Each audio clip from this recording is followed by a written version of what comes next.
Hi guys, welcome back to my channel. Before I get started, make sure you find me on Instagram at Yara and subscribe to my channel. Today, I'm going to give you an update about my Hashimoto's after pregnancy. It's something you guys have been asking for, and if you don't know, it's an underactive thyroid, and mine just happens to be an autoimmune disease. A lot of you have found my channel because a while back I did a video about being pregnant with Hashimoto's. And it was with my friend Laurel from Sweet Laurel Bakery. And since then we've had babies. And a lot has happened, including with my Hashimoto's. If you guys recall, when I did that video, I said that I was feeling better. A lot of autoimmune diseases go into remission when you are pregnant, which feels great. I was one of those women that was like, I love being pregnant because I actually felt healthier.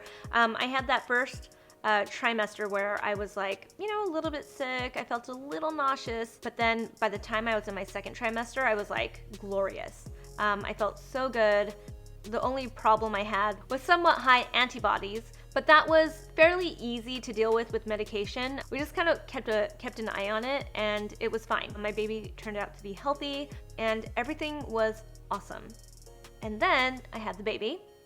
I started to breastfeed, and then probably like 2 months out, I started to feel really lethargic. In the beginning, I had like an abundance of breast milk, and then it started to dry up.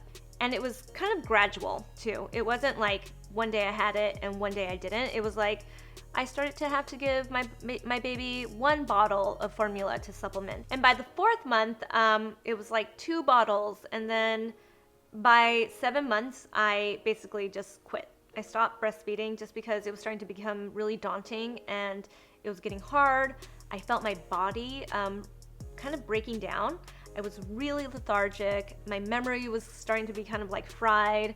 It was a lot. I felt like I was probably at the worst I had ever felt with my thyroid since I was diagnosed. And I think that had a lot to do with breastfeeding. Sadly, because breastfeeding is such a wonderful experience with your child if you can get it to work. It's very intimate and you feel really good about yourself. You're giving your child the nutrients he needs. So it almost feels really sad when you start to feel like you're drying out and you're not able to do this anymore. And I went through that a little bit, but I mostly just felt like shit, really. I felt terrible. I felt like I was starting to hit a wall. And so I decided 7 months, that was it. I stopped breastfeeding. And then I decided I needed to, start doing something about my thyroid again. I had seen my doctor, and when you're breastfeeding, your hormones are still kind of going up and down a little bit. She started playing with my medication a little bit, and I think we're finally at a place where I'm starting to feel a lot better. I don't feel like shit though. Like at 7 months postpartum, I felt terrible. I can't even begin to explain to you. I felt like I was hitting a wall. I felt like I was like such an old woman and I just couldn't handle anything. I'm also noticing that my psoriasis is starting to slowly come back. I'm starting to have a little bit more like itchiness on my scalp and like dealing with like the flakes and all that kind of stuff. It's still not as bad as it was before I got pregnant, so that's good. And I've noticed that I've become a lot more anemic. So I have like bruises. I don't know if you guys can see. This is just like playing with Nikash. Like he'll just kind of like bite me very gently and I'll get bruises. I'll tap something and I'll have literally a bruise on my body. And so I'm noticing that. So I know I'm gonna have to start taking some supplements, especially for iron. And I also hired a nutritionist who specializes in autoimmune disease, and I've been really bad about it. She gave me some things that I was supposed to do, some like tests. I have to actually do a poop test. I've been putting that off.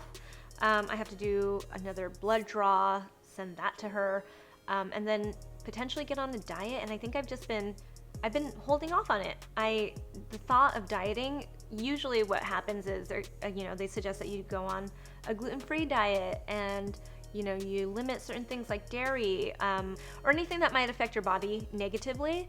And I think I haven't been in the right place mentally to do that yet. So I've been holding off. As soon as I get started on it, I will let you know. I also have this like aversion to taking too many supplements. I obviously realize that supplements are a big deal and they help you, but when I have to take too many of them, and I mean like 10 different things a day, including my medication, it becomes daunting to me. And so I I back away from it.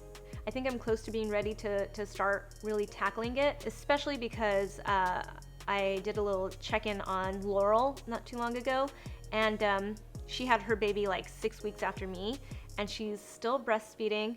She feels great. She says that her hypothyroidism is in remission, and she's doing wonderfully. She's having a much better time than I did postpartum, so that says a lot about what diet can do for you. So we'll see. When I'm ready to tackle this, I think it'll make a big difference.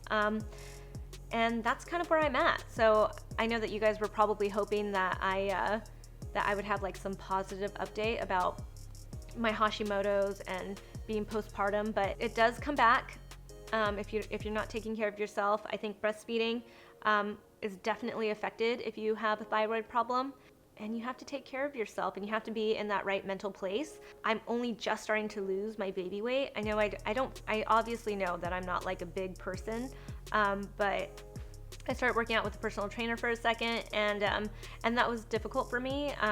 I did that for about 3 months, and that helped a little bit, but I wasn't seeing like huge changes, and that's because my thyroid was keeping me from that.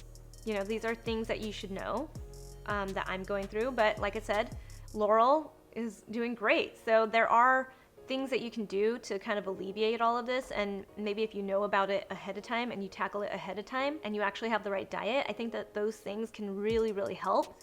I hope to have another update for you soon after I've actually sent in all my tests and actually get my diet on track, and hopefully it'll be a positive update.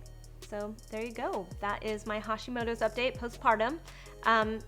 Let me know if you have any questions in the comments below, or if you have any advice or similar experiences. Find me on Instagram, and I will talk to you soon. Bye.